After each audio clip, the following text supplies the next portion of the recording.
šodienas vārds, ko Dievs līdz sirdī, ir sekojošs. Izraels un pasaules naids, zīme par Jēzus atgriešanos. Mēs esam adventa laikā, un šis vārds, kā jau es minēju, dievkalpojuma sākumā nāk no vārda adventus. Paskam adventus. Nedaudz skaļāk? Jo, ļoti labi, paldies, Jāni. Un ko tas nozīmē? Tas nozīmē ierašanās, jeb nākšana. Un es nezinu, vai to es dzirdēju savā vidē vai sociālos medijos, kad pat cilvēki, kas nav saistīti ar Jēzu, ar kristietību, šodien es redzēju kādu sievieti, kas ir, tā kā viņi saka, viņa ateisti vai garīgumos, bet viņa svin adventu, vai ne? Un es domāju, cik cilvēki apzinās, kas vispār ir nozīme tam vārdam. Šis laiks mums, kas sevi saucam par Jēzus sekotājiem, ietver divus aspektus. Primāri un parasti mēs fokusējamies uz šo patiesību, kas ir mūsu cietā klints, kad Dievs reiz nāca miesā. Ja? Citiem vārdiem viņš inkarnējās, Dievs, būdams Dievs, viņš nāca miesā un, kā Jānis saka, viņš mājoja starp mums. Un tas ir decembra mēnesis globāli, ka mēs svinam Kristus dzimšanas svētkus, vai ne? Un, kā jau es teicu, arī dievkalpojuma sākumā šodien gāja Rimī, nopirka produktus, un es dzirdu pēkšņi, ja, kad dzied angliski Izraēla glābēji, kas dzims pasaulē. Ja. Bieži to negadās dzirdēt, bet bija uzreiz prieks. Un pat nekristīgi cilvēki, ja, es atceros, ka studēju Londonā, tad tos es nevarēju saukt par Kristus svētkiem, ja, Ziemassvētkiem, ka tās ir holidays, jo tas jau pārāk reliģiski. Tā kā lietas mainās un citi jau pazaudē to fokusu, par ko tas viss ir, bet neatkarīgi ir šis pirmais skats, Kristus nāca. Ja? Un es zinu, arī mums draudzē kāds ielika foršs apkalpojumā rakstvietām, kas ir šie pravietojumi par Jēzus pirmo nākšanu. Ja? Un tas ir ļoti, ļoti ticības stiprinoši patiesībā, vai ne? Kad tu sāc saredzēt, ka šis Bībeles stāsts līdz Jēzus pirmai nākšanai bija jau sagatavots. Ja? Kad Dievs bija caur praviešiem, caur viņu sekotājiem runājis, viss caur vecai derībai, ko mēs saukt, ja? Bībeles pirmajā pusē. Bet ir otra puse. Mēs parasti apstājamies pie Dievs reiz nāca. Bet adventa tiešā veidā, jeb arī šī doma par Maranāta, ka tas kungs nāca, bet viņš vēl nāks. Un es šajā dienā vēlos pieķerties šai cietai garozai. Lai tad, kad mēs šajā mēnesī atskatāmies, kā reiz viņš nāca, tas patiesībā palīdz mums raudzīties uz to, kā viņš nāks atkal. Un šodien mēs runāsim par tēmu, kas atrodama Bībelē no pirmās Mūzus, ir no Bībeles paša sākuma līdz pat pašām stāsta beigām, līdz atklāsmes grāmatai. Tēma, kas ir dziļi bibliska, garīgi svarīga un, es ticu, ļoti, ļoti aktuāla. Es uzreiz gribu pateikt, ka šodien šī būs cieta gaļa, ja, steiks. Un nebūs sagatavots viss rakstietis, jo es iešu tādā raitā tempā, Dieva žēlastība tulkotājiem, lai tas kungs ir ar jums. Bet ja nopietni, jā, šodien saturs ir, es ticu, ļoti svarīgs, un es bieži tā nesaku, bet es ticu, ka šis būs arī tāds svarīgs atskaites punkts, to saredzot, ko es šodien dalīšu. Mēs dzīvojam laikā, kad Izraēla un tuvu austrumu notikumi vairs nav kaut kādi abstrakti virsraksti, bet patiesībā, ja tu kaut cik seko līdzi tam, kas notiek pasaulē, tad ir tīpaši pēdējo 2 gadu laikā tas ir kļuvis teju par ikdienišķu virsrakstu centru. Un jautājums, ar ko šodien gribu iesākt, ir, kā mums, kā kristiešiem, to visu saprast, vai ne? Mēs sekojam Jēzum, mēs sevi saucam par Jēzus sekotājiem, viņa draudzi, kā saprast to visu, kas tur notiek, vai tam ir kaut kāda saistība mums, vai tas ir tikai tiem, kas tur kaut kā par to domā. Kā lasīt notikumus pasaulē, ģeopolitikā, virsrakstos, caur rakstiem, nevis caur sociālo mēdīju algoritmu, kuram tu esi ticis klāt vai kaut kādu propagandu. Šodien tas, ko es vēlos līdzdalīt, tas ir apkopojums nedaudz caur kaut kādu manu gājumu šajā tēmā, gan caur biblisku, bet arī caur, es teiktu, arī izglītojošu daļu, ko pēdējo 2 gadu laikā es vairāk esmu iedziļinājies. Lai saredzētu, es ticu biblisku patiesību, kas ir mūsu pamats, arī Dieva sirdi, bet arī rakstu patiesumu.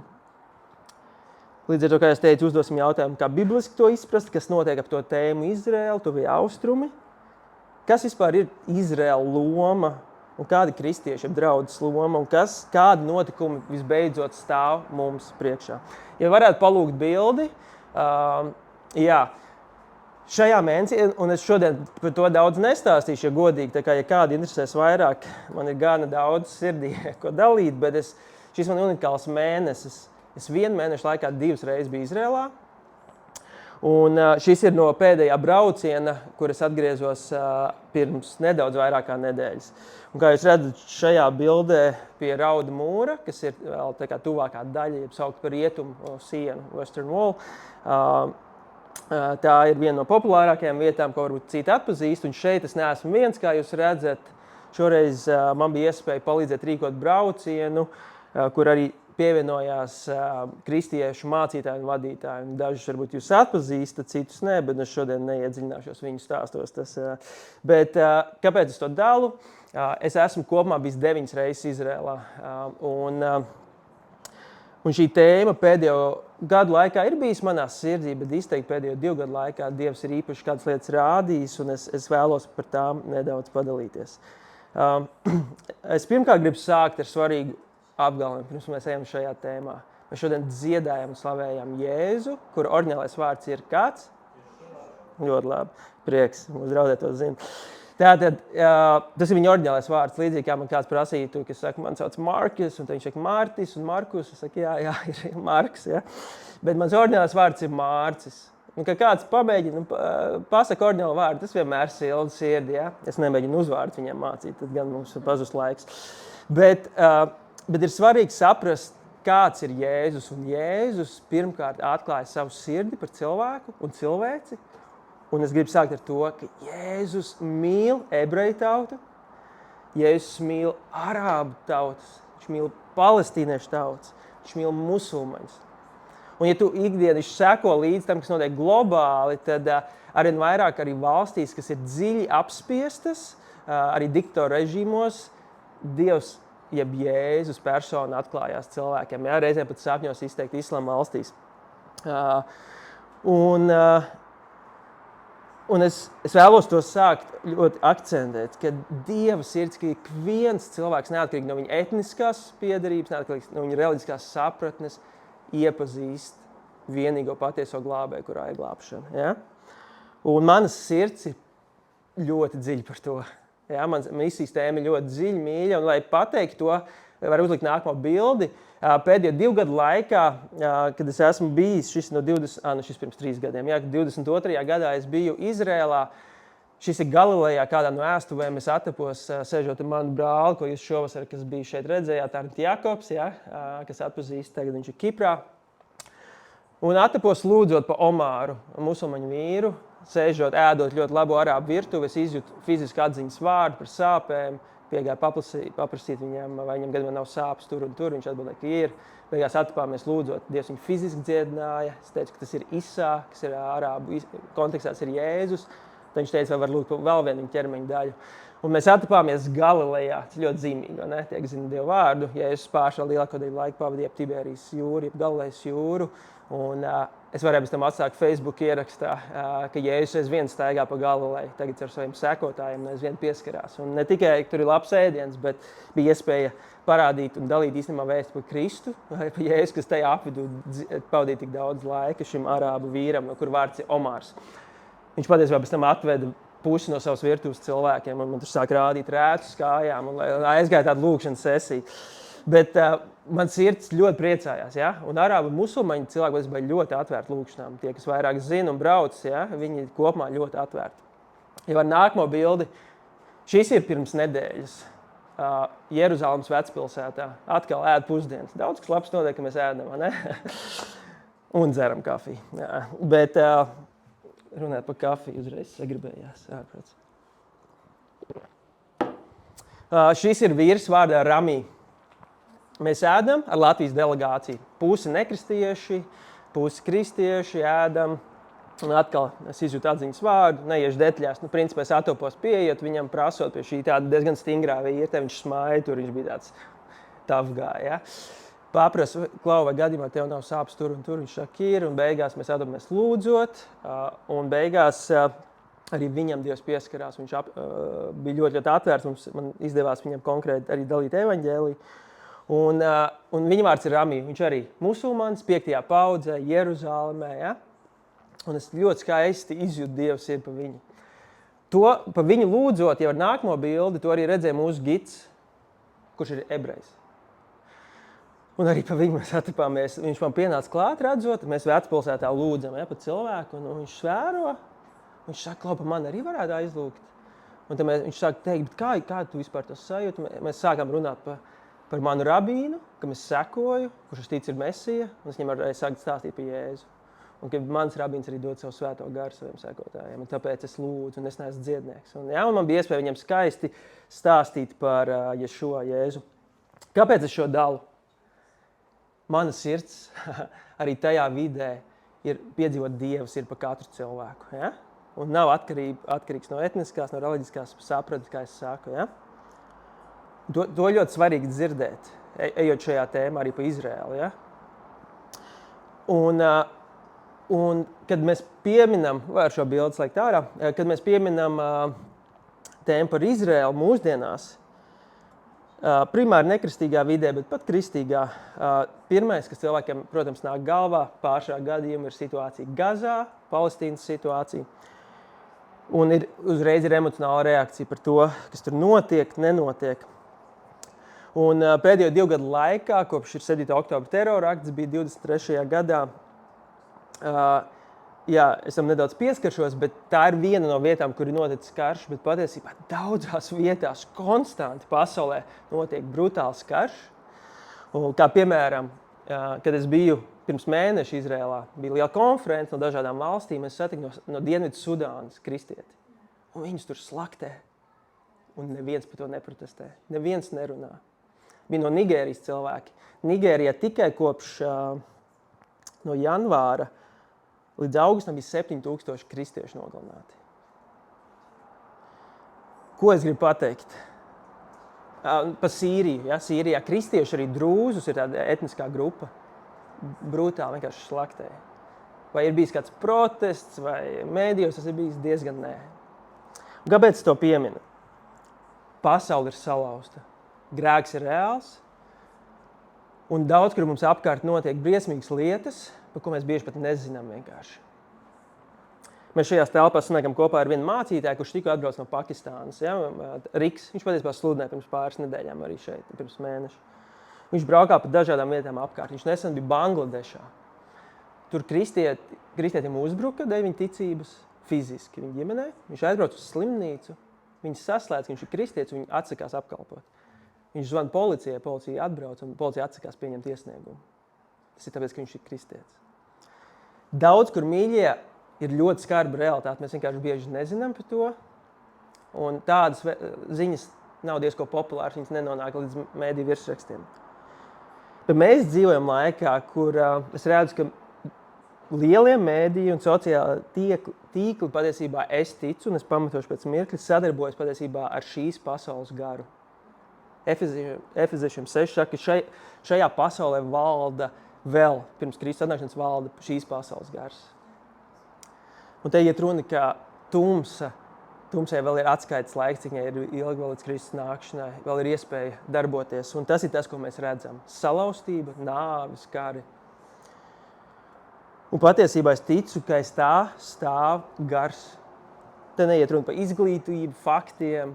Patiesībā tā ir garīga cīņa, kas ir notikusi 1000 gadu ar vienu mērķi. Un es tūlīt pieminēšu tieši Izraēlu, tieši apmelot un cīnīties un arī iznīcināt dienas beigās šo vienu mazo tautu un etnisko grupu, kas simbolizē un atklāja kaut ko daudz dziļāku. Dievs izredzēja Izraēlu un Dievs mīl ebreju cilvēkus, bet ne vairāk par citām tautām. Dievs viņus izredzēja konkrētu mērķi suverēnā gribā.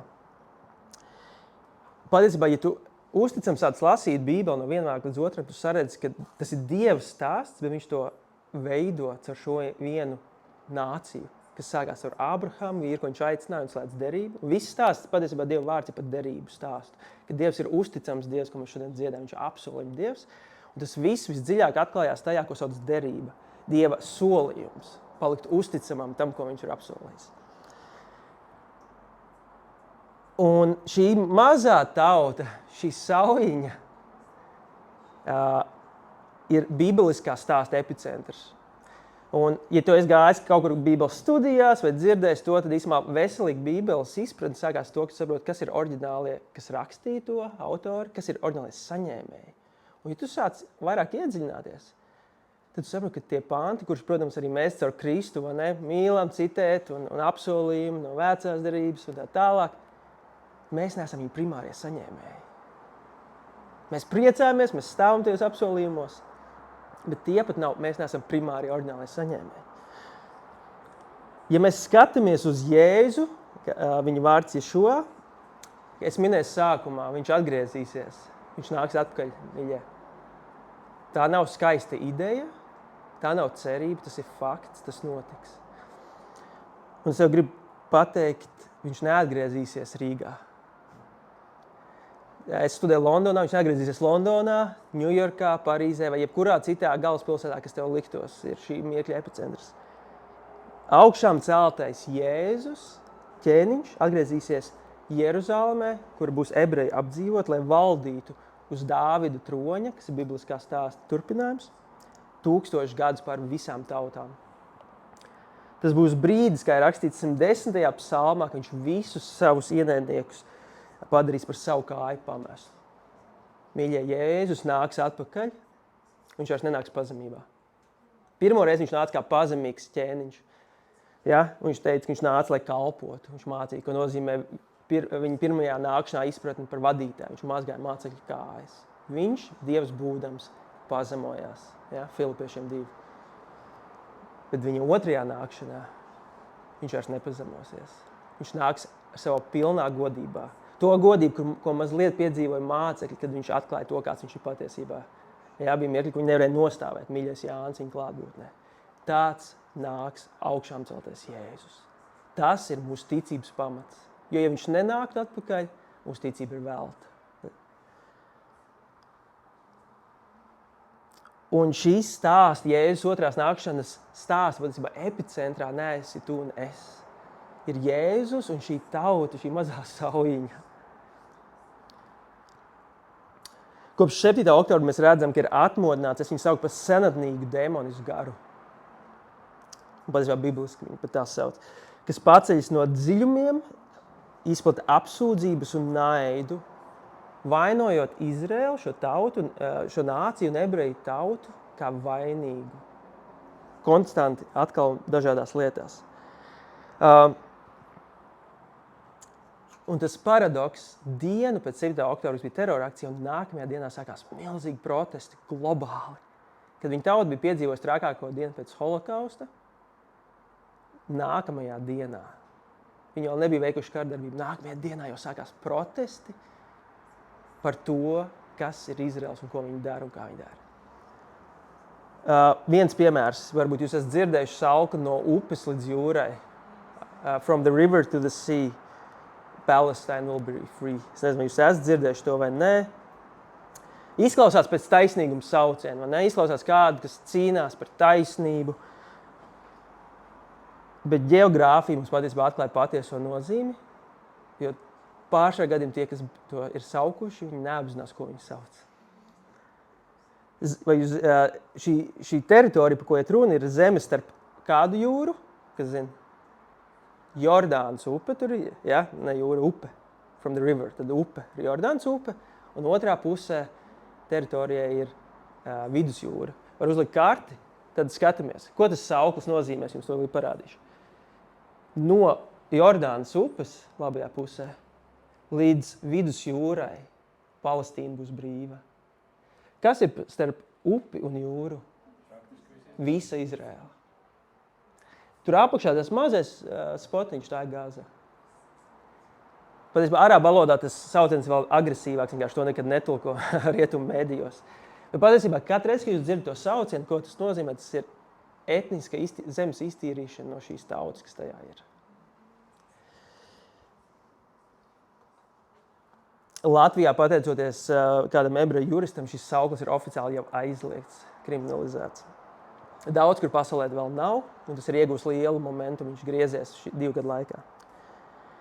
šis sauklis savā esencē tiek postulēts kā cīņa par taisnību, patiesībā tas sevi slēp dziļu demonisku naidu. Tas aicina uz teritoriju bez šīs tautas, un tas atbilst teroristu organizācijas Hamas statūtiem likvidēt ebreju tautu. Principā tā ir etniska tīrīšana, nevis miers. Ir kāds sociologs, kurš izdzīvoja holokaustā, un viņš teica sekojoši, ka antisemītisma noturība ir mistērija. Viņš izgāja cauri Auschwitz nometnē, Otrā pasaules kara laikā, un skatoties to, kas tagad viņš saka, ka neizprotam ir kā šis antisemītisms ir kā nezāle, ko šķiet tu izraubi, viņi atnāk atpakaļ.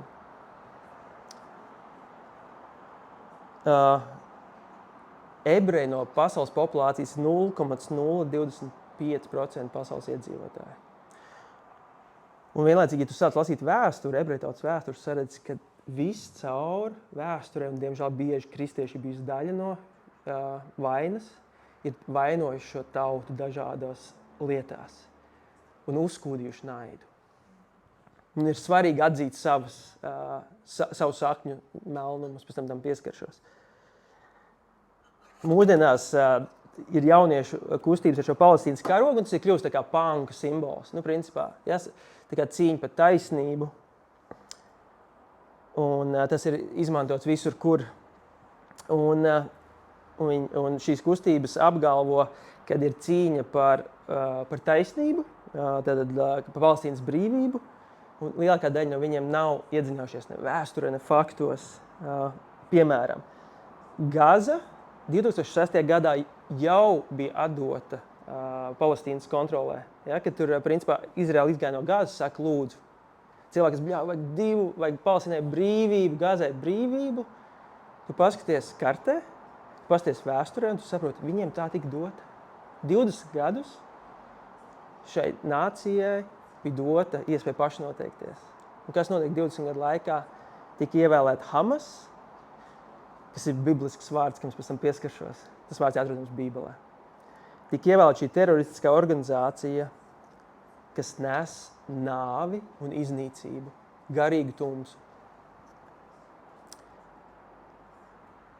27. psalmā ir teikts, māci man, kungs, tavu ceļu un ved man pa līdzenu taku, jo man ir ienaidnieki. Nēdod man pretnieku rīklē, jo ceļas pret mani viltus liecinieki un Hamas gaviļnieki. Daudz, kur vecajā derībā atrodams vārds Hamas. Tas burtiski nozīmē violence, tā kā naids, agresija, varmācība.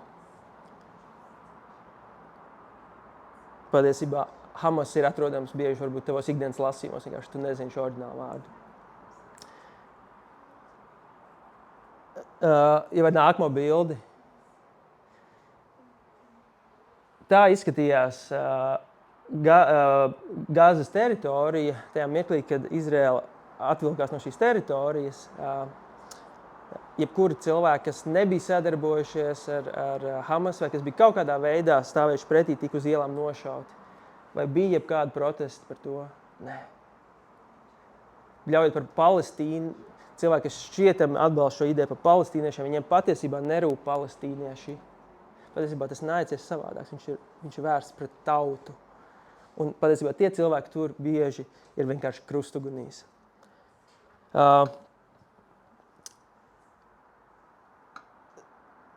Esot un braucot un pēdējo 2 gadu laikā esot arī iesaistītam vairāk dzirdot informāciju, es vienkārši saprotu, ka daļa no bibliskās izpratnes ir saredzēt arī patiesību. Ja es saku Jāņa 8, ka patiesība jūs darīs brīvus. Protams, Jēzus ir galējā patiesība, viņa patiesība dara mūs garīgi brīvus. Un vienlaicīgi arī saprotot un izprotot to, kas ir patiesa, arī ienāk brīvība. Un kopš es iedziļinājos tajā, kas tur notiek, un es sāku saredzēt, ka tas viss patiesībā, kas notiek ģeopolitiski, kas notiek tajos notikumos, tas man atdzīvināja daudz vairāk Dieva vārdu un padarīja lietas daudz vienkāršākas un daudz skaidrākas. Izraela tika apsūdzēta un tiek apsūdzēta, ka viņi veic genocīdu. Kas ir genocīds? Sistemātiska tautas, jeb etniskās grupas iznīcināšana. Man ir draugs ar Izraels armijā, kas seko Jēzum. Man ir draugi, kas bijuši, principā tur jebkurš jaunietis līdz konkrētam vecumam, viņam ir jāiet obligāti šajā armijā. Man ir vairāk gan mesijāniskie ebreji, gan kristieši. Un es ar viņiem runāju, kas notiek Gazā, tā kā first hand. Ja? Viņi man ir rādījuši video par šiem genocīda apvainojumiem, esmu iedziļinājies. Un tas, ko es jums varu pateikt, ja Izraela gribētu iznīcināt šo tautu, viņi būtu tik ļauni, kā viņi tiek teikti, viņi to varētu izdarīt vienas dienas laikā. Viņiem ir militārā kapacitāte, viņi varētu iznīcināt momentāli šo tautu. Tā vietā, tas, ko viņi dara, viņi brīdina un apzvan mājas, kuros viņi veiks triecienus. Viņi met skrejlapiņas no droniem, milzīgos daudzumos ap rajonu, sakot, brīdinot, ejiet ārā no šīs mājas, tur apakšā atrodas raķešu palaišanas iekārta. Tas, ko dara Hamas, viņi ģērbjās civilajās drēbēs, viņi izskatās, ka viņi pārkāp visus kara noteikumus, un to vairs nevar atšķirt, kas ir civili iedzīvotāji un Hamas. Un jebkuras statistikas par to, cik Izraela nogalinājusi, nāk no Hamas, jeb Gazas veselības ministrijas. Kāpēc to stāvs? Tur ir tik daudz meli apakšā, tik daudz neskaidrības cilvēkiem, kas nav iedziļinājies tajā, ka to visu lasot ziņās liekas, un tā Izraela ir vienkārši tā kā, brutāla Krievija. Tomēr realitātē Izraela dara vairāk kā pat Ukraina. Viņi dod ēdienu saviem ienaidniekiem. Katru dienu viņi ielaiž autobusus ar humanitāro palīdzību un ēdienu ienaidnieku teritorijās. Parādiet vienu armiju, kas to dara. Un, ja es vairāk sāku dzirdēt šos faktus, es sāku saredzēt, ka nesalīmēs tas, ko es aizbraucot tur, es biju pie Gazas joslas 1,5 kilometru attālumā 2 reizes, es vairāk iedziļinās, jo vairāk es redzu, tas viss nelīmējās kopā. Un, ja vairāk es sāku iet Dievu vārdā, man tas viss kļūst daudz vienkāršāks, daudz skaidrāks. Un, ja vairāk par to sāku runāt, es sāku saņemt daudz naida ziņas. Es jums varu pateikt, pēdējo pusotru gadu laikā esmu saņēmis daudz vairāk naida par jebkuru tēmu, kuras esmu runājis. Nekristiešiem un kristiešiem. Kāpēc es to visu minu? Mēs tiksim līdz tam, kāds attiecās uz mums, bet es ticu, ka šī tēma, mīļie, kļūs arvien aktuālāka. Viņa neapstāsies un patiesībā viņa vistiešākajā mērā būs saistīta ar Jēzus otro nākšanu. Tas, kā tas izskatītos Latvijā, būtu iztēloties Lietuva, kas ir mūsu kaimiņu valsts, Lietuva, Igaunija, Baltkrievija un Krievija. Ja? Ja šajās valstīs pēkšņi nāktu agresīva nāves kulta ideoloģija, kas teiktu, ka pēdējā, viņa dievs diena nenāks, kamēr latviešu tauta nebūs iznīcināta. Tādā realitātē dzīvo Izraela. Apkārtējās tautas, viņu eskatoloģija, beigu laika teoloģija, saka, ka mūsu Dieva tiesas diena nepienāks, kamēr šī grupiņa nebūs iznīcināta no zemes virsmas. Tāda realitāte. Kā es teicu, sākumā Bībele, ejam pie Bībeles, Bībele to sauc par seno naidu. Ecehēla 35 ir rakstīts, tāpēc, ka tu dzīvoji mūžīgā ienaidā, mūžīgs ienaids, jeb sens ienaids, angliski ancient hatred. Tāpēc, ka tu dzīvoji mūžīgā ienaidā ar Izraēlu bērniem un nodevi to zobenam taisni viņus nelaimes laikā, beigu noziegumu laikā. Iet runa par šo mūžīgo seno naidu. Šis naids nesākās holokausta laikā. Viņš patiesībā iet atpakaļ līdz radīšanas stāstam. Ja tu zini 1. Mūzes 3, kas tur notika, Dievs apsolīja, ka caur sievieti un viņas sēklu, jeb dzimumu, tiks samīta čūska viņas galva. Ja, tas ir pirmā evaņģēlija labā vēsts. Viņi sauc par prototīpu evaņģēlijiem, par pašu pirmo pieminēšanu. No tās dienas sākās Sātana misija. Iznīcināt to sēklu un dzimumu, no kura bija pravietot viņa iznīcināšana. Un tad, kad tu lasi tālāk visu savu veco derību, tev iesaku tagad pavērot, ka nākamais lasīs, ka patiesībā šī stāsta arka attīstās viss cauri, un tā attīstīsies līdz pat Jēzus otrajai nākšanai. Tā nav kaut kāda pārgarīga tēma, tā patiesībā ir realitāte. Sātans ienīst visas tautas. Protams, viņš ienīst visus cilvēkus, par to nav jautājumu. Bet cik īpaši ir iznīcināts sākotnējo punktu, ar kuru Dievs bija apsolījis nest glābēju, Mesiju, vai ne? Kāpēc viņš ienīst Izraelu? Jo viņi ir apsolījuma tauta, viņi nesa un nes Mesiju, Un viņi ir pastāvīgs garīgs atgādinājums dēmoniskai realitātei par to, ka Dievs ir uzticams un ka viņš ir pravietojis, ka caur viņiem tiks samīta čūskas galva un viendien notiesāta.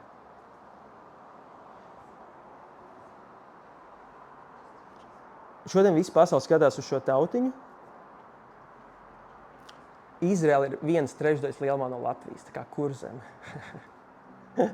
Man viens no mācītājiem viņš neticēja, viņš teica, tā nevar būt. Viņš iegūla, viņš teica, tev tiešām ir taisnība. Tur ir aptuveni 10 miljoni cilvēku. Un tas iemesls, kāpēc ir šis naids pret viņiem, primāri savā esencē ir kas? Derība, apsolījums. Ja nav Dievs un viņa apsolījumi, un tos, ka viņš ir uzticams pret saviem apsolījumiem, mums principā nav ticības. Mums nav nekā. Labās vēstība evaņģēlis mums nāk caur apsolījumu, ko Jēzus sniedz. Un 1. Mūzes 17 neiešu visam cauri, bet kas notiek, tā ir vitāli svarīga rakstvieta, ja tu gribi saprast to konfliktu, kas notiek tur Izrēlā. Dievs slēdz derību ar Ābrahamu. 12. nodaļā, 1. Mūzes 12, viņš viņu aicina, un 17. nodaļā viņš slēdz kādu derību, ļoti svarīgi, mūžīgu. Viņš slēdz mūžīgu derību ar Ābrahamu un pēcnācējiem, kas bez tam ir Īzaks, Jākabs, kā tiek pārsaukts? Izraels. Viņš slēdz mūžīgu derību. Un pēc tam viņš saka, viņš dod mūžīgu īpašumu zemi. Un ir kristieši un ir teoloģija, kas saka, Izraēlam bija tur viņu tas laiks, bet viņi nepieņēma Mesiju. Viņi kā tauta, ne visi, jo, protams, mums ir pirmā draudze, visi ebreji, bet tā nacionāli, viņi atraidīja Mesiju. Līdz ar to, tas, ko šie kristieši un arī baznīcas vēsturē, diemžēl, dēļ tā, kad nebija Izraēla tauta atgriezusies valstī, viņiem likās, kā visi tie Ecehēli, Jesai, kā visi tie pravietam varētu piepildīties pa Izraēlu, pa zemi. Un tas, ko kristieši izdarīja, viņi apmainīja. Viņi sauc pa aizvietošanas teoloģiju. Viņi aizvietoja. Viņi teica, vienkārši tagad tu lasi Izraels, viņi tagad ir ārā no stāsta, tagad kristietis, tagad draudz ir jaunais Izraels. Visur, kur tu lasi Izraels, vienkārši aizmirst par to tautu, viņiem vairs nav nekāda nozīme, vienkārši lietas kristietis. Un vēsturiski pat reizē bija agresija, redz, tie ebreji atraidīja Dievu, līdz ar to Dievs ir dusmīgs uz viņiem, viņš viņus soda, mums arī viņi ir jāsoda.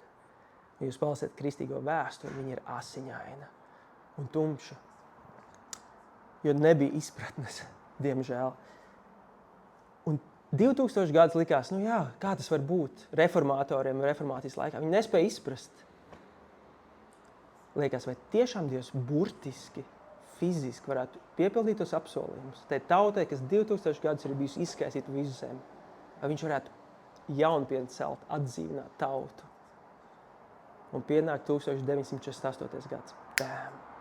Vienā dienā Dievs atdzīvina nāciju, atgriež cilvēkus un sāk piepildīt pravietojumus aizdītos 77 gadu laikā, mīļie, ko 2000 gadus kristieši nespēja iztēloties, ka tie varētu piepildīties. Bībeliskie stāsts, kā es teicu, centrējās ap šo tautu. Vienkārši Dievs izvēlēs caur viņiem darboties. Ne, ka viņi bija labāki, Dievs vienkārši suverēni teica viņi. Bībeles autori bija ebreji, derība tika slēgta ar Izraēlu, Mesija nāk kā ebreji apsolīties Mesija, Mešijah tas vārds. Jēzus Kristus, tas vārds Kristus īstenībā nāk no domas par Mesiju, tas nav viņa uzvārds. Kāds nezināja, ja?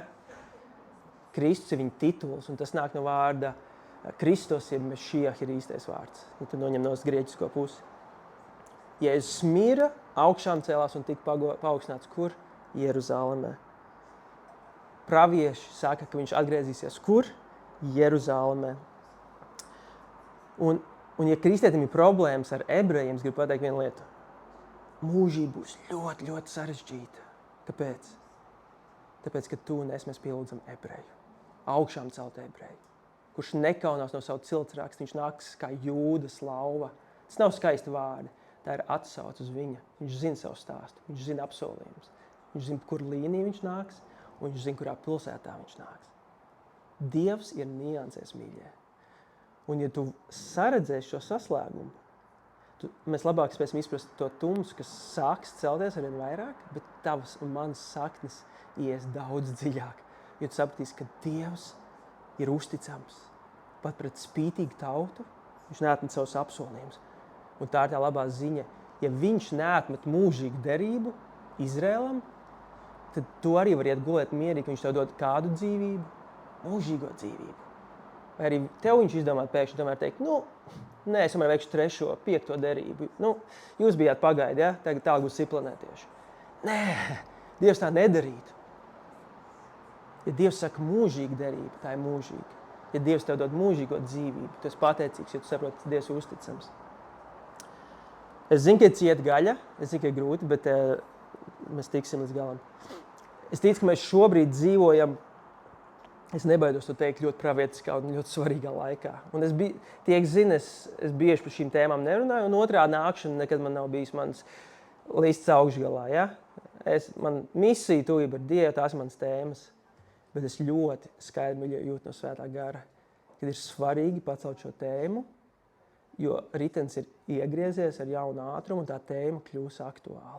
Lai mēs izprastu, kas notiek, lai mūsu sirds būtu apsargāts, bāzēts Dieva vārdā, un lai mēs neapgrēcinātos, kad lietas sakustēsies.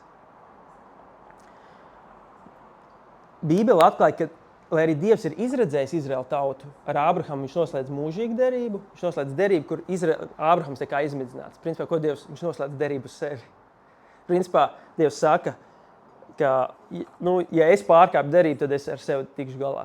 Mēs zinām, ka Dievs ir uzticams, viņš principā izveido līgumu, ko nav iespējams pārkāpt. Tādā ziņā sakot, Ābraham un Izraēlu tas nav atkarīgs no jums. Un vienlaicīgi viņš slēdz derību ar Mūzu, un tā ir derība, kas ir conditional, tā ir atkarīga no tā, kā dzīvo. Ja? Ja tu paklausi, tur ir svētība, ja tu nepaklausi, tur ir lāsts un sots, Dievs pārmāca. Un mēs redzam, ka šīs abas derības iet visu cauri Bībelē. Dievs ir uzticams, daļa Ābrahama derības, bet viņš pārmāca, viņš disciplinē, viņš sūta asīrieši un citas tautas saka, jūs pielūdzat elkus. Viņš nedod viņiem tādu jail-free kartiņu, nē, viņš ir uzticams.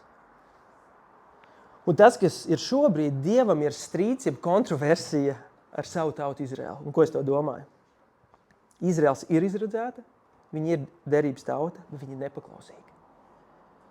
Un raksti saka, romiešiem mēs jau jaunajā derībā esam. Pāvils saka, romiešiem 11, es brāļi, māsari, negribu, ka jūs atstātu neziņā par šo noslēpumu, lai jūs paši sev neliktos gudri. Daļa no Izraela ir tikusi nocietināta. Un tad ir ļoti svarīgi 2 vārdi. Līdz laikam. Līdz laikam, kad visas tautas būs nākušas pie Dieva. Ja tev sirdī ir misija, tad tev ir jāsaprot, ka Izraēla spēlē ļoti svarīgu daļu tajā smilšu pulkstenī, kas iekustinās Jēzus otros nākšanas process. Visām tautām ir jādzird evaņģēlijs, un mēs zinām no apstuļu darbiem, keep with me,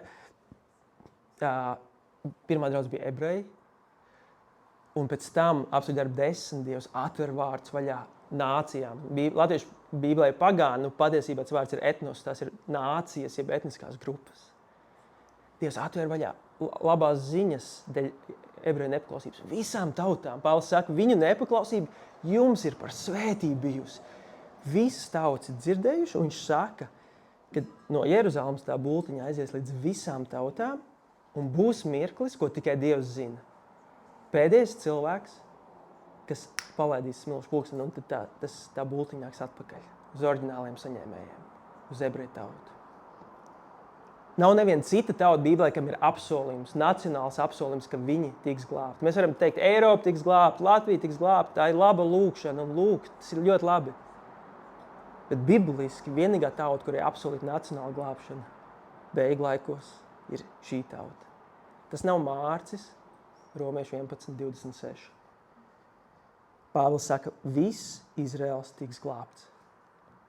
Viņš rakstīts, un tā tiks izglābts viss Izraels, kā rakstīts, glābējs nāk no kurienes? No Ciānas. Sinonīms Jeruzālmē, reizēm arī Izrēlā, ja vecajā derībā. Viņš novērsīs bezdievību no Jēkaba. Šī būs man derība ar viņiem, kad būšu atņēmis tiem viņu grēkus. Pēc evaņģēlija viņi ir ienaidnieki jūsu dēļ, bet pēc izredzētības viņi ir mīļoti. Tēvu dēļ Ābrahams, Īsāks, Jēkabs, Dāvids. Dieva žēlastības dāvanas un aicinājums negrozāms. Par šo citē par garu dāvanām. Tas nav konteksts. Tas ir par aicinājumu. Un tās nodaļas Dievs par Izraēlu. Dievs saka, tas aicinājums, kas viņiem ir dots, ir negrozāms. Un nākamais panos viņš saka, ja tu to apšaubi, kas esi tu? Un Pāvils uzdod ļoti retorisks jautājums, kas esi tu, lai sacautos pret Dieva izvēli? Lai arī Izraels ir bijis lielā mērā nocietināts, ne visi, tas ir uz laiku, tas nav uz visiem laikiem. Mūsu tēvs, ko Jēzus atklāja kā debesu tēvu, Izraēla Dievu, Abraham, Īzaka, Jākab Dievu, mēs pielūdzam Izraēla Dievu, kas atklāts kā tēvs, viņš disciplinē, viņš neatmet. Mūsu Dievs koriģē mūs, ka mēs dzīvojam, mēs zinām svētapšanas dzīvi, vai ne? Viņš nepievēr acis, viņš caur svēto garu mūs pārliecina par grēku. Viņš dzenās pēc mums. Viņš mūs neatmet. Viņš paliek uzticams. Viņi piedzīvo pārmācību, bet neatmešanu, jo Dievs vēlas viņus vēst atpakaļ pie sevis. Un visbeidzot, otrā šī kontroversija Dievam ir ne tikai ar Izraēlu. Ja? Es minēju raksturvietos, viņi mīlēt, bet Dievam ir strīds ar viņu. Ja? Viņi vēl dzīvo nepaklausībā. Bet otrs lielais kontroversija, konflikts, kas Bībelē ir atklāts, ir nācijām, kas būs pieaugušas lieta ar Izraēlu, ar Dievu un arī ar draudzi kristiešiem. Kā es teicu sākumā, aizdītajos gados ir bijuši vairāk noslapkavot kristieši kā jebkad baznīcas vēsturē. Un es ticu, ka Dievs sāk celt arī no Latvijas. Mums sāk sadzirdēt, kas notiek tuvajos austrumos, kas notiek dažādās valstīs, ja? Neaizsniegtajos reģionos, kur ir agresīvs hinduisms. Tur kristieši burtiski katru dienu maksā ar dzīvībām. Tāpēc saku, tie cilvēki, kurus sejas nedrīkst tikt publicēts, man bijuši tikšanās ar cilvēkiem, kur identitātes jātop apslēptām. Slavu Dievam, Pakistānā bija kāds musulmanis, kurš nāca pie Jēzu, un pēc tam caur viņu izveidojas milzīga mājasdraudžu kustība. Dievs darbojas, un tur, kur Dievs darbojas un ir augļi, nāk arī pretējais, nāk uzbrukumi un naids.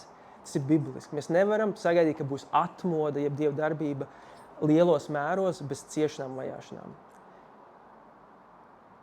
Tāda sapratne būtu labklājības evaņģēlis, un tam mēs neticam, un to mēs pilnībā noraidam. Tur, kur Dievs darbosies, arī būs maksa. Palas apstuļu darbus. Abrīnojams lietas. Viņi tiek vajāti un pēc tam brutāli nogalināti. Tas, ko Dievs atklāja, kad beigu laikos, tojoties Jēzus otrai nākšanai, palielināsies patiesībā agresijas līmenis, naids. Un mēs bieži domājam, tikai pret kristiešiem, protams, tas mūsu tiešā ģimene, mēs zinām, brāļus, māsas dažādās valstīs, bet patiesībā tu iedzināsies. Tas kristieši jā, bet īstenībā kristieši ir iepotēti Izraēla kokā, ja? Tas ir Pāvila teoloģija, ka mēs esam iepotētais zars, mēs esam nedabīgais zars. Mēs Dieva apsolījumi un derības ir mūsu caur Kristu, bet viņi oriģināli saņem arī Izraēlas. Un tāpēc tas, kas notiks, un to var jau tagad sāk redzēt, augs abu šo grupu vajāšanas. Ne tikai kristieši, bet Izraels un ebreji būs epicentrā šīm vajāšanām. Un tas jau mīļien sāk notikt. Ja tu to neesi pamanījis, es tev gribu teikt, tas notiek. Ja tu to varbūt jau sācis saslēgt, es tev gribu teikt, tur ir vairāk varēs saredzēt to, kas ir rakstos, ar to, kas notiks ārā. Šīs vēsts nav, lai tevi iebiedētu, bet lai tevi pamodinātu, bišķi sapurinātu un teiktu, viss, ko Dievs ir apsolījis, tiks piepildīts. Tas var nenākt vieglā veidā, bet tas tiks piepildīts un tas ceļ mūsu ticības līmeni. Jo mēs bieži domājam, kā gan tie pirmajā gadsimtā viņi nesaprata, ka Jēzus nāks, taču bija tik daudz, kas pravietots, vai ne? No Betlēmes, tā tālāk un tā tālāk. Mēs lasām šos pravietus, liekas, kā viņi palaid garām. Bet, mīļie, mums ir dot šie pravietiskie vārdi par lietām, kas tuvosies, kas norādīs uz Jēzus nākšanu. Mēs nezinām dienu vai stundu, neticiet, ja kāds saka, ka ir konkrēti, bet sezonas Dieva vārds atklāja. Un tas, kas notiks, augs gan antisemītisms, gan kristiešu vajāšanas. Tā ir man bibliskā un personiskā sapratne. Un kristiešu loma būs ļoti nozīmīga. Kristieši, kas jau pazīst Mesiju nācijas, ir ļoti svarīgā punktā. Kāpēc? Tāpēc, ka mums ar Kristu ir dot arī garīga autoritāte. Mēs esam aicināti būt gaisma. Oriģināli Izraels bija aicināts būt gaisma nācijām, bet viņi to neizpildīja. Dievs atvēra vaļā tautām, ja draudzē būt šai gaismai pasaulē. Bet viņu apsolījums nav pazudis. Un tas, kas vēsturē notika, kad, diemžēl, pirmajos gadsimtos tika pārauta saiknes starp ebreju pirmo draudzi un nācijām, ja citu tautu kristiešiem, kas ienāca draudzē. Un Augustīns ir tāds baznīcas tēvs, kur grāmatas lasīs un daudz labas lietas ar viņu nākušas. Tas naids bija tik liels, ka viņš teica šādus vārdus. Nogalina viņus, tas ir ebrejus, nevis izkaisa viņus pa zemēm. Tas ir citāts. Tas bija Holokausta muzejā Izrēlā. Es gāju, un ir tāds kristiešu stenda daļa. Un tu skaties, ir nacismu bildes, un tad ir retorika, kas bija gājusi gadsimtiem arī no kristiešu mutēm, kas bija kā mazas sēklas, kas bija iegriezušas lielu ratu. Tas ir Augustīns 5. gadsimts, viens no ietekmīgākajiem baznīcas tēviem. Šādu citātu jūs bieži nedzirdēsiet vadītāju tikšanās. Mārtiņš Luters izdarīja brīnišķīgas lietas, vai ne? Reformācija, evaņģēlija rakstu nozīmi. Bet viņam bija viņa dzīves beigās, viņā ienāca dziļš rūgtums, un bija kāda grāmata ar nosaukumu par jūdiem un viņu meliem. Viņš bija mēģinājis evaņģelizēt ebrejus ilgstošā periodā, un viņi nebija atsaukušies. Un tas, kas viņam notika, viņa sirds iegāja rūgtumā.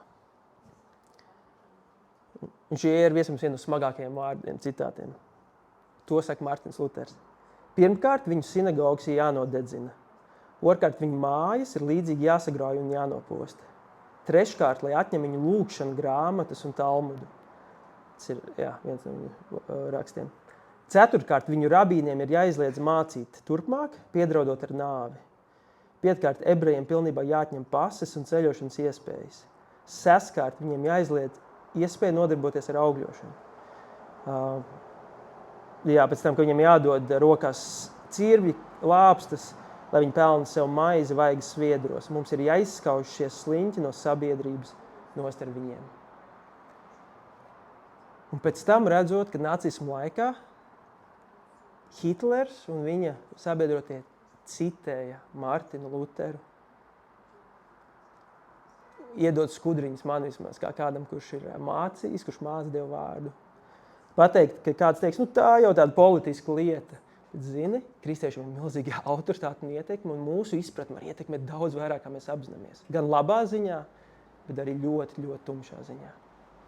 Un ir svarīgi būt atklātiem un atzīt. Viņš izdarīja daudz labas lietas, bet ir ļoti tumša vēsture, kas mums ir jāatzīst. Un redzot kādu ebreju satiekot, tu saproti, ka viņa pirmās domas par vārdu kristietis vēsturiski asociējās ar Spāņu inkvizīcijām, ar holokaustu atsauksmes kristiešiem, uz pirmiem gadsimtiem, kas ienīda, kas vainoja viņus slimībās, vainoja viņus korumpētībā un visā. Un tas liek domāt, kāda viņu sirds dzirdot vārdu kristietis. Bet, mīļie, labā ziņa par spīti reizēm mums, lai arī mēs sakam, mēs mīlam draudzi, bet arī viņi ir ļoti salauzti līgavi vēsturiski, bet Dieva sirds nav padevusies šķīstīt viņu līgavu. Amen. Mēs šodien lūdzām par Kristus līgavu, Dieva draudzi. Tā ir mūsu lūkšana individuāli un arī globāli. Bet, mīļie, tur, kur pat rūgtums vai demoniski izpratni ienākus arī kristiešu sekotājos, Dievs nemaina savus apsolījumus. Jeremijas 31, burvīgs, spēcīgs pāns. Tā saka tas kungs, kas dienā dod gaismai sauli un mēnesi un zvaigžņu kārtību. Tad, ka saule spīd un ka mēnesis. Gaismai naktī, kas viļņo jūras, ka tā krāts viļņus. Pulku kungs ir viņa vārds, klausamies. Tad viņš runā par iekārtoto dabas ritmu. Ja šie mani likumi beigtos, saka kungs, tik tad beigtos Izrēla dzimums. Ja saule beigtu spīdēt, ja zvaigznes vairs nebūtu, jūrā apstātos viļņi. Viņš turpina. 35. pāns apkārt. Tik tad tie nemūžam vairs nebūtu mana tauta. Dzirdam? Šak, ja visa iekārtotā Dieva radība, viss viņa dizains apstātos, tad viņa vairs nebūtu mana tauta. Ja var izmērīt debesis augšā, ja var izmērīt zemes pamats apakšā, kas nav iespējams, cilvēks mēģina, bet nav ticis ne līdz augšai, ne līdz pašai apakšai. Tik tad es atmetīšu visu Izraēlu dzimumu, dēļ visa, ko viņi darījuši, saka kungs. Dievs redz, ko viņi darījuši. Bet viņš ir uzticams. Jo tas ir par viņu. Stāsts par Izraēlu, stāsts par Dievu. Islāma eskatoloģija, kā es pieminēju, mūsdienās Eiropā un daudz kur, diemžēl, laiki mainās. Un ir ienācis tāds politkorektums nosaukt, ka īstenībā islāms ir dēmoniska mācība. Un islāmam, ja musulmaņu mācībai, ir arī beigu laika teoloģija. Līdzīgi kā mums, ja mēs ejam rakstos, šodien mēs citējam, mēs gaidām, mēs citējam absolūti ticības apliecību, arī viņiem ir beigu laiku ticība. Un kāda tā ir? Hadīs, tas ir mutvārdu tradīcija par Muhameda, dēmonisko atklāsmi, ko viņš saņēma, ir šāds citāts. Pēdējā stunda nenāks, iekams jūs necīnīsieties pret ebrejiem un nenogalināsiet viņus. Ebrejs slēpsies aiz akmens vai koka, un akmens vai koks sacīs: Ak, musulmani, Allāha kalps, te aiz manis ir ebrejs, nāc un nokauj viņu.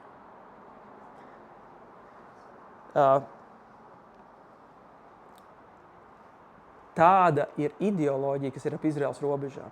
Rietumos sēž cilvēki parlamentos, un viņi domā, mēs vienkārši atrisināsim šo jautājumu. Ja?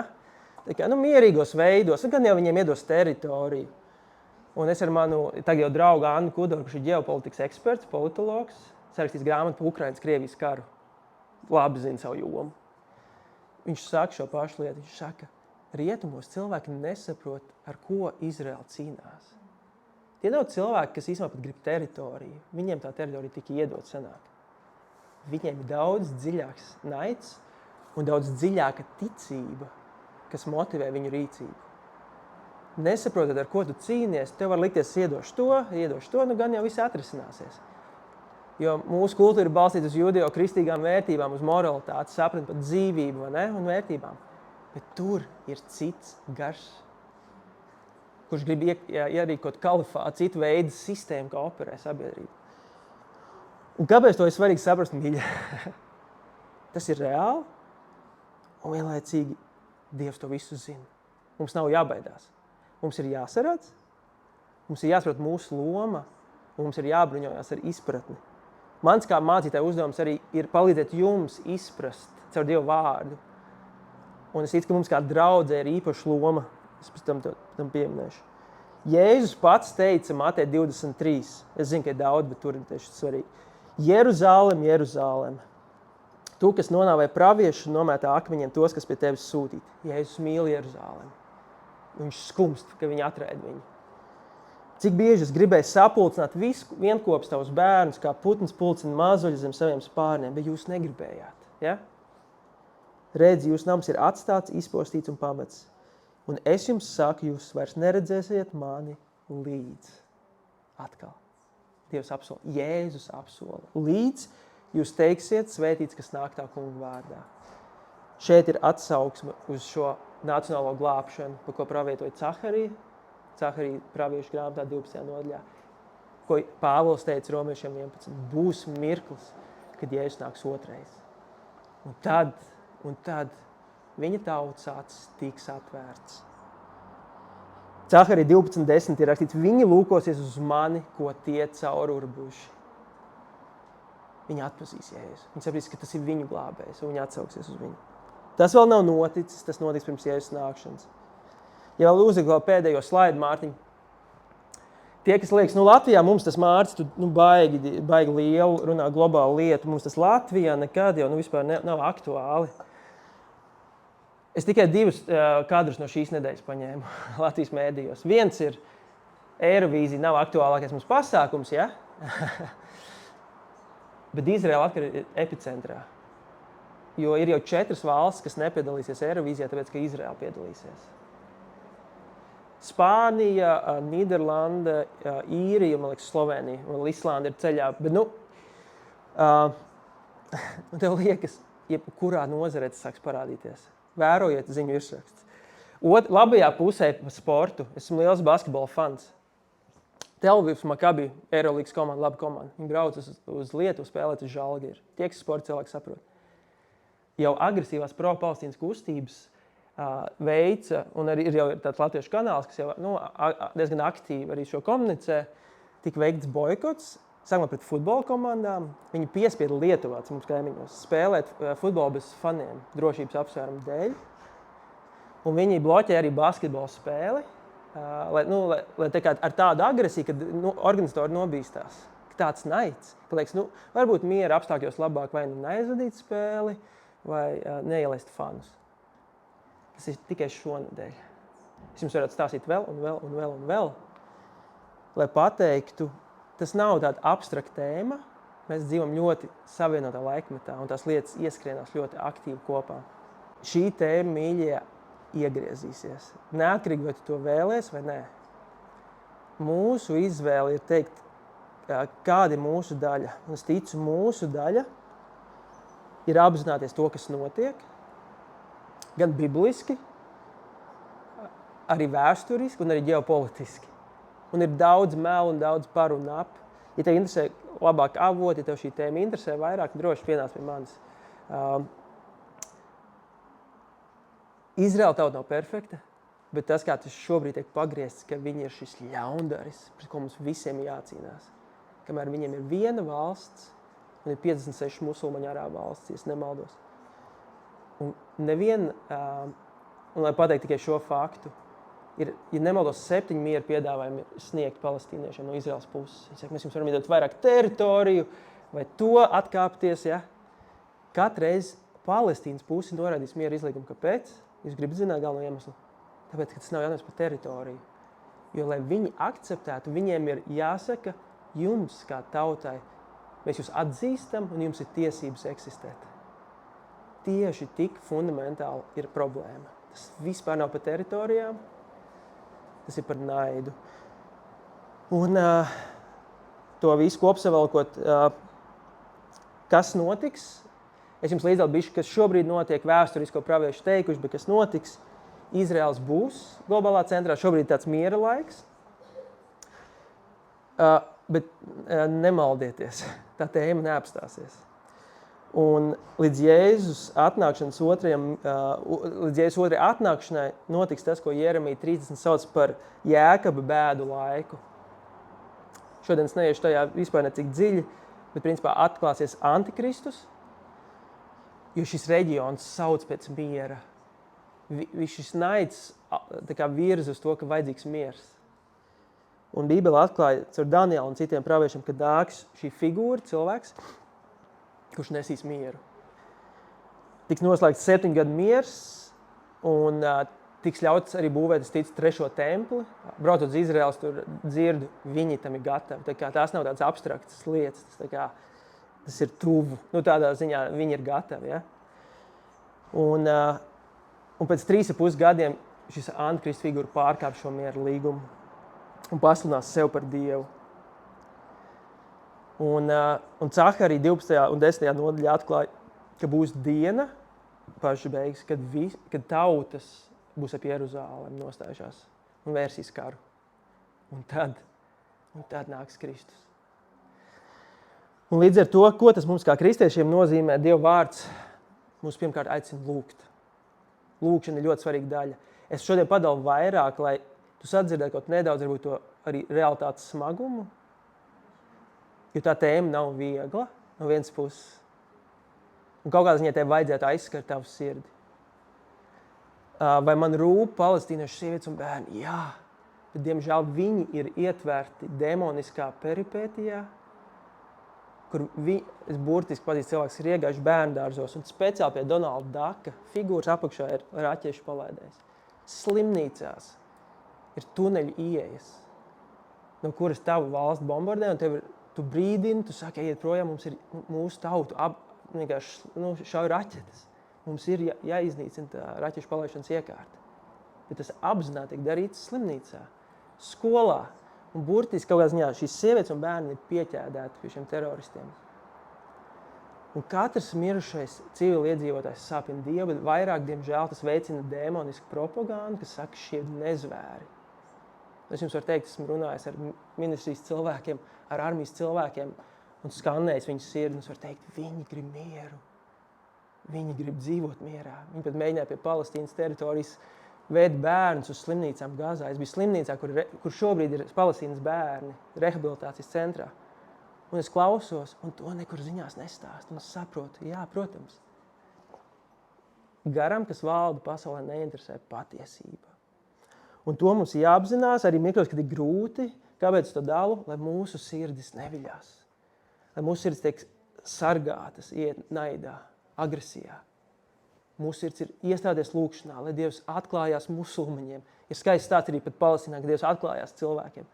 Bet tur eksistēt ir ļoti, ļoti sarežģīti.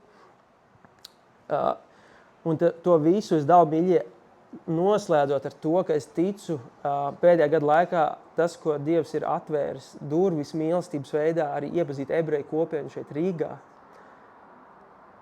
būs vēl nozīmīgākā, jebkad es ticu. Kāpēc?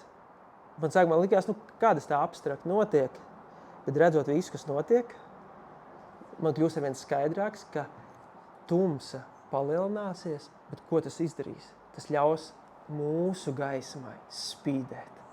Tad, kad tu brauc caur tumšo ielai, ir maza spuldzība, bet viņi izsparo milzīgu gaismu. Ja viss būtu gaiši, viņi pazustu. Bet tumsā pat vismazākā gaismiņa nes milzīgu ietekmi. Un es ticu, ka nāk laiks, ka kristieši vairs nevarēs būt neitrāli. Un es lasu, kas bija Otrā pasaules kara laikā, tik daudz kristieši vienkārši aizvēra aizskarus, kad veda ebrejus pa ielām. Viņi izvēlējās vienkārši politiski korekti paklusēt. Labāk aizies vienkārši uz dievkalpojumu. Tā lai teikt, tu politiski runā. Bet mīļais tic, tā nav politika. Jā, daudz kas saistās ar ģeopolitiku, man nemieru nesējas līgumi, jā. Bet dienas beigās tas viss ir caur Dievu vārdu un Bībeli. Un tas ir tāpēc, ka mēs gaidām uz kungu nākšanu. Un ja es ticu, tu saredzi Izraēlu lomu, un tas, ko tu sāks lasīt virsrakstos, tu sāks saprast, kas notiek. Lai Dievs palīdz, ka tas pirmkārt palīdz tev lūgt par mieru Jeruzalemē, psalmos atklāts par šo pilsētu, lūgt. Kāpēc? Tāpēc, ka tur ir spriedzes epicentrs. Ja? Mēs bijām pie tās mošejas slavenās ar to zelta kupolu. Tur pat nedrīkst sadoties rokās, nedrīkst ienest nekādu simboliku. Tur ir vislielākā spriedze uz zemes tajā lokācijā. Ja ebreji tur mēģinātu tikt iekšā, sāktos 3. pasaules karš. Tā kā ieiet iekšā. Un es to visu dalu, mīļie, apzinoties, ka tas ir smagi un vienlaicīgi. Apzinoties, ka Kristus tevi un manī vēlās, kad mēs apzināmies mūsu lomu. Mums katram tas var izstīties savādāk. Es ticu, mums arī kā draudzei ir īpaša loma tajā. Man jau aicina dažādās draudzēs runāt par šo tēmu. Līdzīgā iekšējā dziedināšana atbrīvošanas, ticu, ka kāds svarīgs aspekts, ko Dievs ir devis. Es ticu, ka arī šī tēma kļūst svarīga, tāpēc es aizvedu arī vadītājus un mācītājus, lai kristieši sāktu saprast, kas notiek. Un nevis kļūt dīvaini, bet izprast laikus un sezonas. Un šodien bija daudz saturs, es zinu, un vienlaicīgi, ja tu saredzēsi šo, un tas kaut ko izdarīs tavai sirdī, tā ir mana lūkšana, jo mums ir daudz lielāka autoritāte, kā mēs apzināmies, mīļie. Gan labā, gan sliktā ziņā. Un ja mēs klusēsim, cits balss runās. Un es zinu, ka kādu klātsošiem jau ir piedzīvojuši maksu. Es zinu, ka mēs esam runājuši, kādi jau ir izolēti studentu vidē, tāpēc, ka ir pieminēta šī tēma. Es zinu, kādi jau ir nobloķēti no darba biedriem. Ja tu gribi redzēt, kas notiek, pieskaries šai tēmai. Es varu teikt, tu piedzīvos, kad ir pretestība. Bet līdzīgi, ka atbrīvošanas kalpošanā, tad, kad tu redzi dēmonu manifestējamies, sākumā tas var nobiedēt, bet pēc tam tas īstenībā apstiprina Dieva vārdu patiesumu un Jēzus autoritāti. Un tu no baiļu pozīcijas saproti, nē, īstenībā Kristus Dieva vārds ir patiesa, viņa autoritāte nemainīga. Mums nav jābaidās. Mums nav jābaidās pat ne no nāves. Amen? Jo mēs esam miruši līdz ar Kristu apglabāt, lai mēs celtos augšām jaunai dzīvē. Un tāpēc, mīļie, gan tie, kas klācoši, arī šis ir ierakstā, man lūkšana, ka Kristus mies Latvijā apzinoties, kas notiek, Pāvila vārdiem provocētu Izraēlu mīlestību pret viņu pašu glābēju, angliski provoke them to jealousy, ka mēs, kas neesam ebreji, mīlam ebreju Dievu un viņu glābēju, ka kaut kas viņu sirdīs no mīlestības notiek. Un vienlaicīgi, ka mēs lūgtu gan par arābiem, musulmaņiem, bērniem un sievietēm, kas ir ieskauti šajā naidu un nāves kultā, kas burtiski upurē sievietes un bērnus nāvei, jo tas palīdz viņu plānu veicināšanai. Burtiski. ir intervijas, es jums varu nosūtīt. Hamas vadītāji, viņi saka, jā, tas ir vajadzīgs. Tas ir sievietes un bērni, viņi arābu valodā, tas nav angliski. Neraidīja tādu interviju. Viņi saka, jā, mēs neslēpjam sievietes un bērnus tuneļos, mēs slēpjamies tuneļos. Jo mums vajadzīgi martīri. Tāda ir nāves gara izpausme, mīļie. Tagad viņai pienāk tu, viņa ierauga, un tu piedzīvo Kristus spēku autoritāti un Dieva vārdu patiesību. Tas padzem bailes. Un tā ir man lūkšana par katru vienu no jums. Nevis, ka lasot pie Jēzus otro nākšanu, tu baidītos. Jā, būs grūtības, bet Jēzus to visu paredzējis. Un atklāsmes grāmatā ir iedrošinājums, ka Dievs zina, kas notiks. Viņš zina detaļas. Un līdzīgi kā pirmajā nākšanā, advents laikā, ja, šī advents svētruna, viņa pirmajā nākšanā bija jau sagatavots ceļš viņa nākšanai, lai īstenībā būtu skaidrība. Mēs jau ar Kristu un Svēto garu mēs varam saredzēt, ceļš ir sagatavots Jēzus nākšanai. Un es noslēgšu ar lūkšanu, un man bija sirdī īstenībā palūgt noslēgt ar 2 lūkšanām, ka kādam var būt sirdī lūgt par Izrēlu un ebreju tautu. Vienkārši atnāk priekšā pie mikrofona, kādam lūgt tieši par arābu un arī musulmaņu nāciju, ka mēs varētu aizlūgt, noslēgt ar lūkšanu pēc manas lūkšanas, kā draudz apzinoties savu lomu tajā, un ka primāri tik daudz, kas notiek lūkšanā, mīļie. Apzinoties, ka tā ir garīga cīņa, ne pret miesu un asinīm, ja? Ne Hamas, ne Hezbollah primāri. Ja? Tas ir gars, tā. Un tajā stāvot ar Kristus sirdi, es ticu, mēs varam ietekmēt ļoti daudz. Tā kā es lūkšu. Jā, paldies Tev, debes Tēvs, par šo vakaru, un mēs nākam vienkārši Tevā priekšā ar šo tik lielo tēmu, ar šo globālo tēmu, kas ietver jau no radīšanas laika Tavu apsolījumu un vienlaicīgi arī to, kur Tu darbosies un kur būs Tava valstība un vienlaicīgi, kur būs Sātans un viņa iznīcība. Un mēs to redzam viss caur Tavam vārdam, Dievs, ka Tu mums vienmēr gribēs iznīcināt to, ko Tu esi apsolījis un darīt, ko Tu esi veidojis. Tas nav nekas jauns, Dievs, bet reizēm mūsu acis var pazust, mūsu garš var nesaredzēt. Un mēs varam iegrimt varbūt tikai savā prizmā, kas notiek manā dzīvē. Un Dievs, es lūdzu, ka caur šo tēmu Tu pacelt mūsu acis augstāk. Augstāk kā es, augstāk kā varbūt, kas man ikdienā šobrīd notiek. Un teikt, kas notiek globāli. Un īstenībā, ka šī tēma ļauj mums nosēties ar abām kājām. Un viņas sakrat un pamodina mūs teikt, paldies, Dievs, ka Tu atklāji. Paldies, ka Tu mums esi devis savu vārdu. Paldies, ka Tu esi nemainīgs. Kā Ebrejiem 13:8 ir rakstīts, Tu esi nemainīgs vakar, šodien un mūžīgi. Un mēs, Jēzus, Tev pazīstot, pasakamies, ka Tu esi slēdzis derību ar mums savās asinīs. Un ka Tu esi apsolījis dot mūžīgu dzīvību mums. Un mēs šobrīd lūdzam, Dievs, par visu to, kas notiek gan ar Izraēlu nāciju, ar ebreju tautu, kungs, arī ar to naidu, kas ir apkārt ar cilvēkiem, kas ir traumēti reģionā, jauniem cilvēkiem, kas izdara pašnāvības, jo tā pieredze bija tik trāka, Dievs. Mēs lūdzam, Svētais Gars, kad Tu izmanto šo laiku, lai atklātu cerību, kas mīt tikai Tevī. Paldies, Dievs, par liecībām, ka pat cilvēki, kas ir bijuši sekulāri tālu no Dieva, pēc visa, kas ir noticis, ir sākuši lūgt, sākuši meklēt Dievu. Kungs, paldies, ka Tu spēj izmantot pat vistumšākās un ļaunākās lietas, lai atklātu cilvēkiem vienīgo vārdu, kur ir cerība. Vienīgo, kas spēj nest patiesu mieru. Miera princi, kas mums ir dots, kā Iesai saka. Un Dievs, ir vajadzīgs miers, un mēs zinām, ka pirms tam nāks arī viltus miers, bet mēs lūdzam, Dievs, ka Tu atklāji sevi, ka Tu modini un stiprini arī ebrejus, kas seko Tev, gan Izrēlā, gan reģionā. Dievs, mēs lūdzam, ka Tu atklājies musulmaņiem sapņos, vīzijās un atklāsmēs, Dievs, ka Tu atklātu un izgaismotu arī visus Muhamedu mēlus, Dievs, un šīs demoniskās atklāsmes, kad aiz tā stāv nāve un iznīcība. Un Svētais Gars, mēs lūdzam, ka Tu apbruņo arī mūs, ka Tu dod mums lūgšanu garu, ļauj mums pat neizpratni vai emocijas pārnest lūgšanā, Dievs, ar kur mēs varam apklāt reģionu, apklāt to, kas notiek. Un Dievs, pār visam ļauj mums būt tiem, kas iemieso Tavu mīlestību, pret tiem, kas tiek atstumti un pamesti, kas jūtās, kad holokausts atkal tuvojas, Dievs. Ļauj mums būt tiem, kas neklusē.